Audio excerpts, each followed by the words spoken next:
हिमाचल की राजनीति में नई सरकार बनने के बाद और जो अदानी ने हमारे 2 सीमेंट प्लांटों को बंद किया है, जिसका टेक ओवर उसने कुछ समय पहले अदानी जी ने किया था, और उससे जो बरमाणा और दूसरा जो हमारा प्लांट है दाड़लाघाट, वहाँ जो समस्याएं आ रही है, उसके कारण हिमाचल की राजनीति में एक नया पड़ाव आया है। और ये हिमाचल की राजनीति को समझने में, हिमाचल की पॉलिटिकल इकोनॉमी, न केवल राजनीति बल्कि उसके साथ जुड़ी हुई आर्थिकी को समझने में भी हमारे मित्रों की, छात्र मित्रों की सहायता कर सकता है। इस घटनाक्रम को मैं काफ़ी समय से देख रहा था और अब मैंने अपनी एक ओपिनियन बनाई है, और जो भी मेरी ओपिनियन है वो मेरी सब्जेक्टिव ओपिनियन है।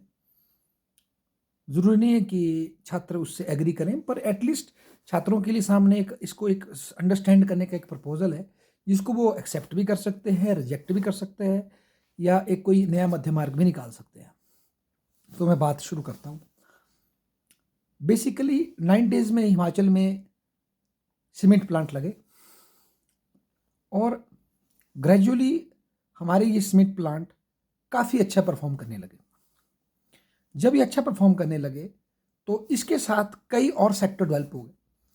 फॉर एग्जांपल, जो लोकल लोग थे उन्होंने ट्रांसपोर्टेशन बिजनेस में अपना कदम रखा। अपनी ट्रक यूनियन, जैसे ब्रह्मांडा ट्रक यूनियन है हमारी BTTS, और दूसरी ट्रक यूनियन हिमाचल की जो बनी है, उन्होंने सीमेंट प्लांट को ढोने के लिए अपनी ट्रक शुरू कर दिए और वहाँ से वो सीमेंट ले करके उस सीमेंट की सप्लाई स्टेट में भी और स्टेट से बाहर भी करने लगे।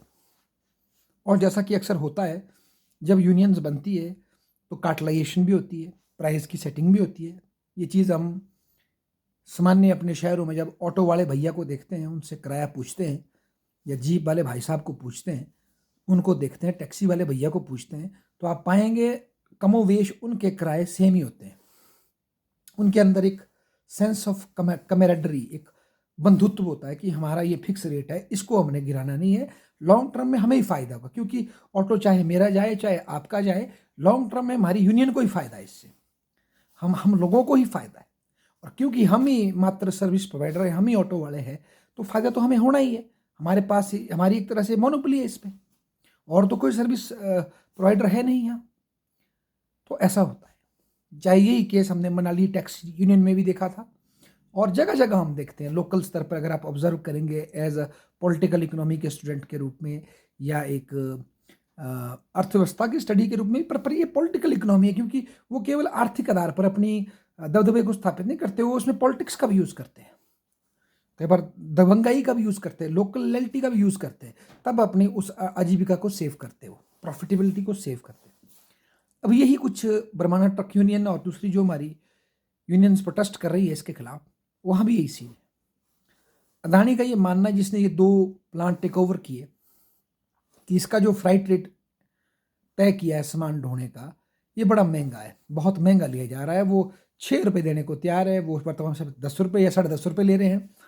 तो उसका ये मानना है कि भाई मैं 6 रुपये दूंगा, उससे ज़्यादा मुझे सूट नहीं कर रहा, पारा नहीं खा रहा, मेरा प्रोडक्शन कॉस्ट महंगी जा रही है। इसके अतिरिक्त वो बोल रहा है कि इस रेट पे मुझे पंजाब से, दूसरे स्टेट से ट्रक वाले सस्ते में मेरा काम करने को तैयार है, मेरे पास ऑप्शन है।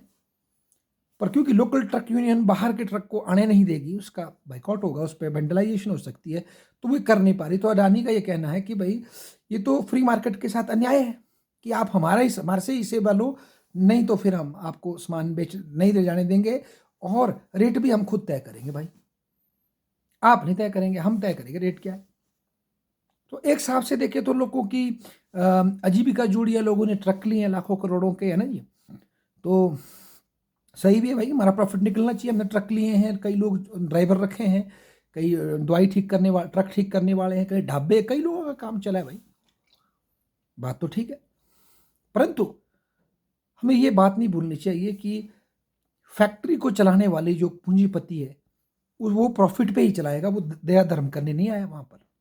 अन्यथा अगर ये फैक्ट्रियाँ इतनी बढ़िया चल रही होती पिछले सालों से, तो अडानी को बेचते क्यों बिजनेसमैन, जिन्होंने भी अबूजा ने या जिस ACC ने अपना सीमेंट बेचा है, कंपनी बेची है, तो क्यों बेचा वो प्लांट?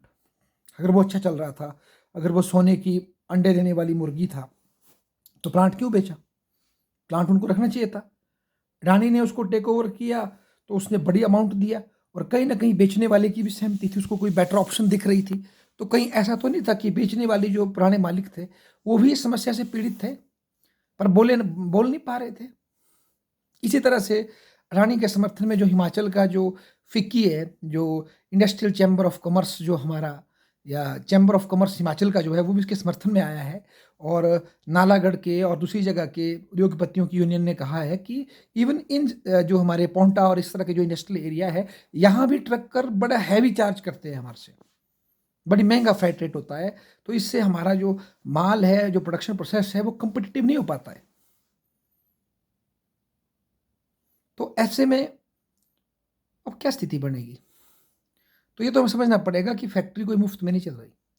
अन्यथा अगर इसको इतने प्रॉफिट में चलाना है तो स्टेट इसको टेक ओवर कर ले, राज्य सरकार खुद चलाए अपनी फैक्ट्री, या कोई कॉपरेटिव बना ले फिर चलाए फैक्ट्री।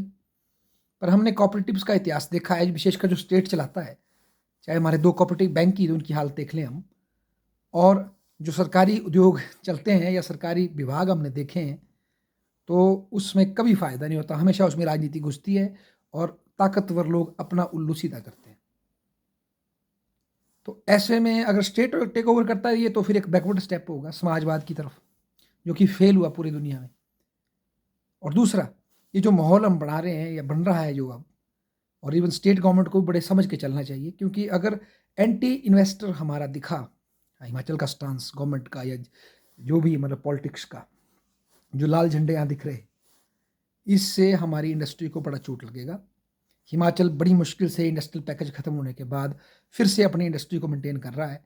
अगर हम ट्रांसपोर्टेशन कॉस्ट के इशू को सेटल नहीं कर पाएंगे तो ज़्यादा देर नहीं लगेगी, बहुत सी इंडस्ट्रीज यहाँ से भाग जाएगी। और ये दूसरे स्टेट्स में, चाहे वो हरियाणा हो, पंजाब हो।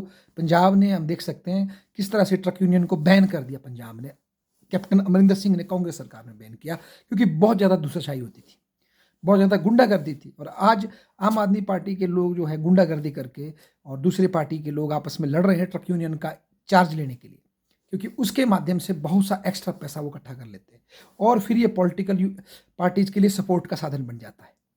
तो ऐसे में जब अर्थव्यवस्था में पॉलिटिक्स घुस जाता है और अर्थव्यवस्था के फैसले लॉन्ग टर्म इकोनॉमी के फायदे से नहीं होते हैं, तो हमेशा नुकसान होता है। इसका उदाहरण आप बंगाल में देख लीजिए। पूरे बंगाल में वामपंथी भाइयों ने अपने C2 और CPIM के माध्यम से, और जो और भी यूनियंस वहाँ खड़ी हुई, चाहे बीजेपी किसी की भी हो, आज बंगाल में उद्योग ठप है। मैक्सिमम उद्योग बांग्लादेश में भाग गए, जहाँ पर इंडस्ट्रियल लॉज बड़े लिमिटेड है और यूनियनाइजेशन कम है। चाइना उदाहरण है, चाइना में बिल्कुल आप संगठित नहीं हो सकते, पर आप देखिए चाइना ने कितना इंडस्ट्रियल ग्रोथ किया और कितनी गरीबी को दूर किया। इवन महाराष्ट्र का कॉटन मिल बंद होने के पीछे यूनियन की एक्टिविटी और यूनियन में पॉलिटिक्स घुसना बहुत बड़ा जिम्मेदार था। अल्टीमेटली इंडस्ट्रियलिस्ट पैक करेगा अपना बिस्तर और भाग जाएगा, उसके पास ऑप्शन है, हालांकि नुकसान उसको भी होगा। और दूसरा, इन्वेस्टर वहां नहीं आना चाहेगा, क्योंकि वो देखेगा कितनी बड़ी समस्या है, कितना बड़ा इशू है, मैं अपना रेट भी तय नहीं कर सकता। अगर अदानी को 12 नहीं खा रहा है तो वो कैसे बेच दे फ्री में, सस्ते में कैसे बेच दे? या तो गवर्नमेंट उसको उससे छीन ले उसको और किसी और बिजनेसमैन को दे दे जो सस्ते में देने को तैयार है।